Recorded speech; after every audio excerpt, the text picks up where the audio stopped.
अस्सलाम वालेकुम जी, आपका होस्ट सईद अहमद आपकी खिदमत में हाजिर हमारा यूट्यूब और फेसबुक चैनल यह है पाकिस्तान देख रहे हैं। लाखों करोड़ों दुरूद सलाम हज़रत मोहम्मद मुस्तफ़ा सल्लल्लाहु अलैहि वसल्लम और आले मोहम्मद पर कल जी बरोज सोमवार सुप्रीम कोर्ट ने स्टेट बैंक ऑफ पाकिस्तान से सिर्फ वन लाइन एक रिपोर्ट मांगी है कि आपने क्या as a governor state bank आपको हमने कहा था कि इलेक्शन कमीशन को 21 अरब रुपए का फंड ट्रांसफर करें, आपने किया या नहीं किया।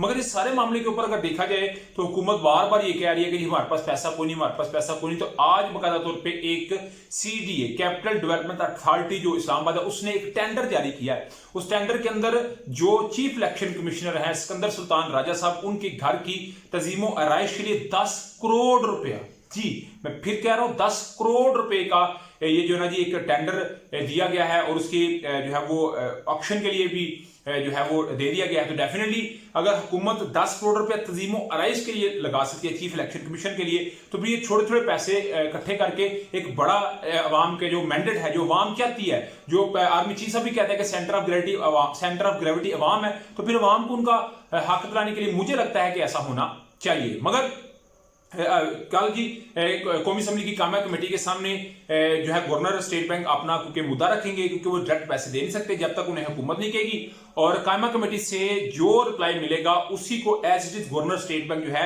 या स्टेट बैंक जो है वो सुप्रीम कोर्ट में देगा। यानी कि डेफिनेटली इस वक्त शेख रशीद वाली बात कि ये पहली नाहल हुकूमत देखी है कि जो हुकूमत अदलिया के साथ टकराने जा रही है। अगर ये टकराएगी तो फिर 15 जून बड़ा अहम है, बड़े अहम जो है वो डेवलपमेंट हो सकती है। तो कल ही अभी तो पता चलेगा कि supreme court governor state bank के लिए क्या अपनी जो है वो लाहे अमल या हिकमत अमली को वाजे करती है। उधर जी आप जानते हैं कि सिराजुल हक साहब जो कि अमीर हैं जमात इस्लामी के, उन्होंने बड़ा एक मुतहरक काम किया है। वो वज़ीर आज़म शहबाज शरीफ साहब मिले हैं, वो डेफिनेटली इमरान अहमद खान ने सबसे मिले हैं, बड़ी आपस में उन्होंने बर्फ को पिघलाना चाहा है। तो अभी ये इतलात मसूल है कि ईद के बाद APC ऑल पार्टी कॉन्फ्रेंस बुलाई जा सकती है और इसमें बड़ी कभी इम्कान है कि शहबाज शरीफ साहब भी हो सकते हैं और इमरान खान साहब भी हो सकते हैं। तो ये बड़ा मेरा 2013 के बाद जब वो हमारा APS हुआ था आर्मी पीपल स्कूल, उसके बाद ये एक बड़ा जो होगा ब्रेक थ्रू होगा कि जब सारे जरदारी साहब होंगे, इमरान खान साहब होंगे, शहबाज शरीफ साहब होंगे, तो ये मिलके कुछ इलेक्शन को एक दिन में ही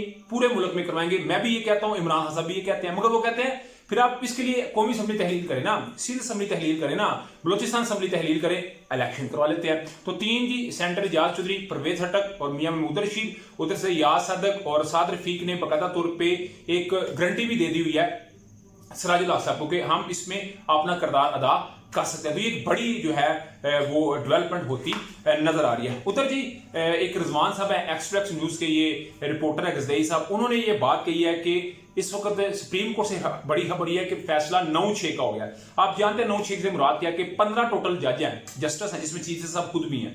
तो डेफिनेटली आप जानते हैं कि एक मामला चल रहा है प्रोसीजर एक्ट 2023 का, एक तो वो मामला है, दूसरा मामला है कि इलेक्शन करवाने हैं और हर सूरत करवाने हैं, 90 दिन के अंदर करवाने हैं।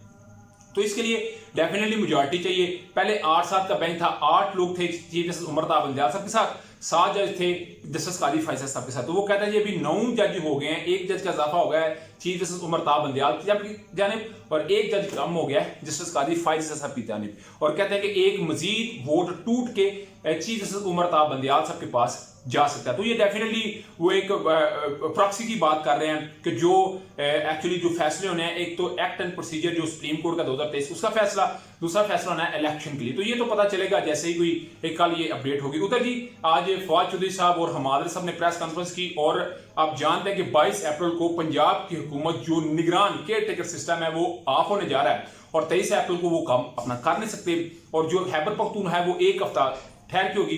तो आज उन्होंने बकायदा तौर पर जी सदर पाकिस्तान को एक हाथ लिख दिया जिसमें उन्होंने कहा है कि आप खुद चीफ इलेक्शन कमीशन से इस बात का जवाब मांगे कि 90 दिन में इंतखाबात उन्होंने क्यों नहीं करवाए। दूसरा वो सुप्रीम कोर्ट में कहें जी कि वो अपना मुदाखलत इसमें करें। अगर कहते हैं सदर पाकिस्तान ऐसा नहीं करे तो फिर हम सुप्रीम कोर्ट के पास जाएंगे, उनको कहेंगे कि एक एडमिनिस्ट्रेटर मुकर्रर करें जो कि रिटायर्ड जज या हाजिर जजेस के ऊपर मुश्तमिल हो। इस हुकूमत को हम कायम नहीं करने देंगे, और वैसे भी आईनी कानूनी लिहाज से देखा जाए तो वो 91 डेज यानी कि 91 दिन नहीं हो सकता। ये तो हर सूरत मुमकिन नहीं है। तो कल चोटी के 50 किलो ने भी कह दिया। तो ये जी अभी तक की कुछ अपडेट थी, अभी तक का ब्लॉग था। आप क्या समझते हैं लाजमी कर से शेयर किया।